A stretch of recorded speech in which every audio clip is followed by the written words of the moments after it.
نے آج سے پہلے جو بھی کیا تم نے چھوڑو، اس کی ٹینشن نہ لو، سب کچھ بھول بھلا کے اللہ کے سامنے کھڑے ہو جاؤ، محبت کا قیام کرو، عاجزی کا رکوع کرو اور امید کی کیفیتوں سے اللہ کو سجدے کرو، اور 2 رکعت نفل پڑھنے کے بعد اللہ کے سامنے ہاتھ اٹھاؤ، جھولی پھیلاؤ، جتنا گر سکتے ہو، جتنا بچ سکتے ہو بچ جاؤ اللہ کے سامنے، جتنی عاجزی ہے تمہارے اندر ساری اللہ کے سامنے رکھ دو، اور اللہ سے کہو کہ اللہ بہت بڑے بڑے گناہ لے کر آیا ہوں، اے اللہ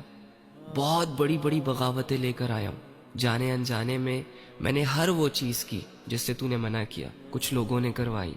کچھ اپنی مرضی سے کی، اے اللہ یہ چھپن چھپائی کی زندگی مجھ سے مزید نہیں جی جا رہی، میں اب تیرے سے جڑنا چاہتا ہوں، میں آیا ہوں اپنا جرم قبول کرنے، اپنے گناہوں کو معاف کروانے، کیونکہ ایک آیت میرے کانوں تک پہنچی ہے، اور میں اگر تم سے ایک پرسنل بات شیئر کروں اپنی، جب زندگی تنگ ہو چکی تھی مجھ پر، جب لوگ نہیں سمجھ رہے تھے مجھے، جب مجھے میرے گناہ اور میرے گندے اعمال ڈرا رہے تھے، تو قرآن کی اس آیت نے مجھے ایک نئی زندگی دی۔ اگر یہ آیت میں نہ پڑھتا تو شاید آج میں آپ لوگوں سے یہاں بات نہ کر رہا ہوتا، اور وہ ہے قُلْ يَا عِبَادِيَ الَّذِينَ أَسْرَفُوا عَلَىٰ أَنفُسِهِمْ لَا تَقْنَطُوا مِن رَحْمَةِ اللَّهِ، کہ اے نبی میرے ان بندوں کے پاس جاؤ جنہوں نے اپنی جانوں پر ظلم کیا، گناہ کیے بہت بڑے بڑے لیول کے، اللہ کو ناراض کیا، جاؤ ان کے پاس اور ان سے کہو کہ اللہ کی رحمت سے مایوس نہ ہونا، اللہ سارے گناہوں کو معاف کر دے گا، یہ مت سوچنا کہ اللہ گناہ معاف نہیں کرے گا۔ جب میں نے یہ آیت پڑھی تو میں خوش ہو گیا، مجھے ایک نئی زندگی مل گئی،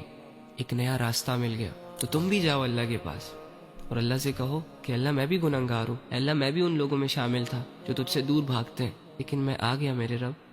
اب نہیں جاؤں گا، مجھے بھی قبول کر لے، یہ گناہ کیے میں نے، بس ان کو معاف کر دے۔ اللہ سے اپنا حال بیان کرو، اور جب تم معافی مانگو تو خوشی خوشی اٹھو کہ تم نے جس رب کے سامنے اپنے گناہوں کی معافی مانگی ہے نا، وہ بہت بخشنے والا ہے۔ اب یقین کرو اور اس کے بعد سے نئی زندگی شروع کرو۔ کیا مشکل ہے اس میں؟ چھوڑ دو بے حیائی، چھوڑ دو گناہ، چھوڑ دو غفلتیں۔ کتنی دفعہ کی ہیں تم نے یہ ساری چیزیں، کیا فائدہ ملا؟ کچھ بھی نہیں، آگے بھی نہیں ملنے والا۔ بس پھر اپنی زندگی عبادتوں کے ساتھ جوڑ لینا، علم کے ساتھ جوڑنا، اچھے لوگوں کے ساتھ اٹھنا بیٹھنا، سب ٹھیک ہو جائے گا۔ اور جو بھی حالت اللہ رب العزت کی طرف سے تم پر آئے اس پر صبر کرنا، اس پر راضی رہنا، اور اللہ سے کہنا کہ اللہ حالت تو بڑی مشکل ہے،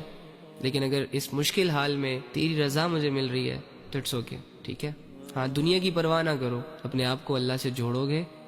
تو ایک مضبوط انسان بن کر لوگوں کے سامنے آ پاؤ گے۔ اگر اللہ سے دور بھاگتے رہے تو باوجود اس کے کہ دنیا میں تمہارے نام کے چرچے ہوگے، لیکن تم اپنے آپ کو کبھی بھی مطمئن نہیں کر سکو گے، ٹھیک ہے۔ تو بس توبہ کریں گناہوں سے، رک جائیں بے حیائیوں سے۔